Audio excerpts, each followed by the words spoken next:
আসসালামু আলাইকুম। Hi everyone. শুধু গালা পালিশ কিভাবে করবেন? হ্যাঁ বন্ধুরা, এটাকে ন্যাচারালি পাতলা পালিশ করে কাঠের ফাইবার দেখিয়ে দেব। তো আজকের এই ভিডিওটি বিশেষ করে যারা বার্নিশের কাজ করেন তাদের জন্য খুবই খুবই গুরুত্বপূর্ণ। আশা করবো যে ভিডিওটি কন্টিনিউ করুন, টানা হেঁচড়া করবেন না। তো চলুন আপনাদেরকে দেখাই। তো দর্শক, এটাকে আমরা সরাসরি পোজ দেওয়া শুরু করলাম। তো এটাকে কিন্তু অবশ্যই আপনাকে ডোলে ঘষে নিতে হবে, যেহেতু একটি সিঙ্গেল দরজা। এটা হচ্ছে বেলকুনির দরজা।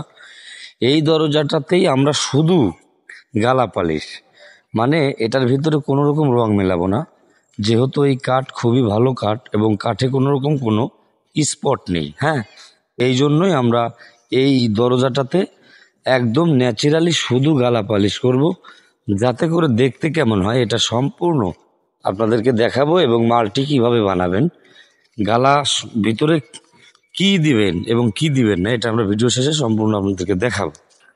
তো লক্ষ্য করুন, এই কাঠ হচ্ছে সম্পূর্ণ বেলকুনির একটি দরজার কাঠ। তো এই কাঠেরই আমরা মানে শুধুমাত্র ন্যাচারাল মানে গালা, শুধু গালা পালিশ করব। এর ভিতরে হালকা পরিমাণ কিছুটা মেডিসিন মিলাবো, যেটা দিলে আপনার সোনালি কালার হয় এবং ভালো কালার হয়।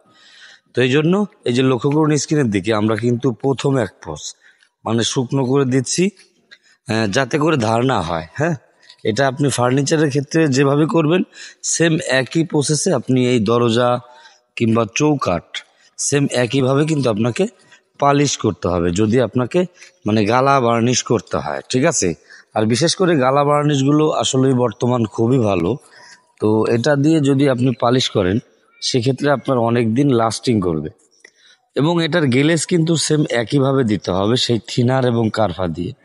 তো ওটা আর আমরা দেখাবো না, যেহেতু আমরা শুধু গালা পালিশ করব। ওই ক্ষেত্রে আমাদেরকে শুকনো করে পোজ দিতে হবে একেবারে, যাতে কাঠের ফাইবারগুলো দেখা যায়। তো দর্শক, এখন আমরা যেই কাজটা করে যাচ্ছি সেটা হচ্ছে বিরাশ ব্যবহার করে যাচ্ছি। আপনি ভালোভাবে স্ক্রিনের দিকে লক্ষ্য করে দেখুন, আমরা যে বিরাশটা দিয়ে টান দিচ্ছি এটার ভিতরে একদম সলিড শুধু গালার দাগই দেখা যাচ্ছে। কোনো রকম কিন্তু রং, এই সিঁদুর বলেন এলামাটি বলেন, এগুলো কিন্তু কিছুই আমরা ব্যবহার করি নাই। শুধুমাত্র ন্যাচারাল যে গালাটা মানে ভালো গালা হতে হবে, আপনার বিএলবি গালা হলেও হবে কিংবা এমএলবি গালা হলেও হবে, সেটা ভালো হতে হবে। তো আমরা সেটা দিয়েই মূলত হচ্ছে কাজ করে যাচ্ছি, আপনারা সেম একইভাবে করবেন। আর একটা বিষয় হচ্ছে, এই যে দরজাটা, এটা হচ্ছে সম্পূর্ণই মানে বিল্ডিংয়ের বেলকুনির যে দরজাটা, সিঙ্গেল ছোট্ট একটি দরজা। তো এই দরজাটা মূলত হচ্ছে ডিজাইনটাও কিন্তু আসলে খুবই একদম আপডেট।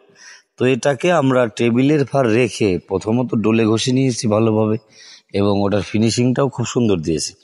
যেহেতু কাঠ ভালো, সেক্ষেত্রে ন্যাচারাল শুধুমাত্র গালা পালিশ করব, এটাকে এক কষ পরিমাণও আমরা রং মেলাবো না।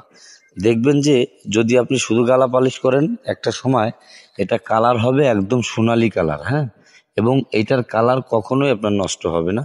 তো এই জন্যই বলবো, আপনারা ভালো কাঠ দিয়ে এভাবে আপনি চাইলে শুধুমাত্র গালা বার্নিশ করে নিতে পারবেন নিজেই। তো চলুন এখন দেখাই আপনাদেরকে কিভাবে মূলত সেই গালাটি তৈরি করবেন এবং এটার সঙ্গে কি মিলাবেন।